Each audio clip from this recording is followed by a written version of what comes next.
প্রেম আর বিবাহিত জীবন এক না। কয়েক বছর প্রেম করে প্রিয় মানুষকে বিয়ে করাটাই সাকসেস না।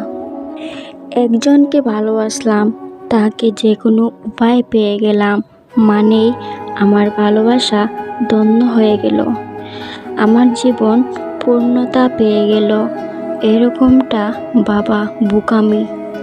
আসল জীবনটা শুরু হয় বিয়ের পর থেকে, আর বিয়ের পরের জীবনটা একসঙ্গে ভালোবেসে মৃত্যু অবধি থাকতে পারাটাই সাকসেস।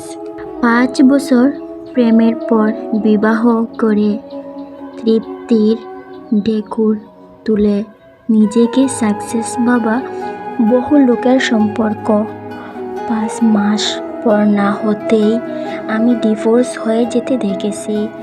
বিয়ের আগেকার শতভাগ ভালোবাসা নেমে আসতে দেখেছি অঙ্কের শূন্যের কোটায়। সারাদিন ফোনে কথা বলে, মেসেজ দিয়ে, সপ্তাহর একদিন দেখা করে, গিফট দিয়ে, গিভ অ্যান্ড টেক একটা সম্পর্ক যে কেউ এগিয়ে নিতে পারে। কিন্তু বিয়ের পর দায়িত্ব নিয়ে, যত্ন নিয়ে জীবনের শেষ অবধি সম্পর্কের এগিয়ে নেওয়া মোটেও সহজ কাজ নয়।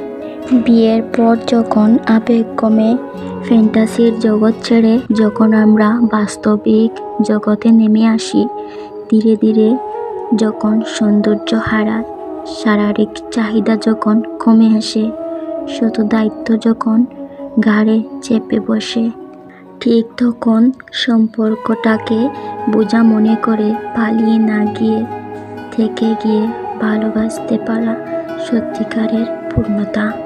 তাই জীবন সঙ্গী হিসাবে তাকেই বেছে নাও যাকে তুমি ভালোবাসো, এবং যে সকল পরিস্থিতিতে মৃত্যু অবধি ভালোবেসে যেতে পারার আত্মবিশ্বাস ও সাহস রাখে।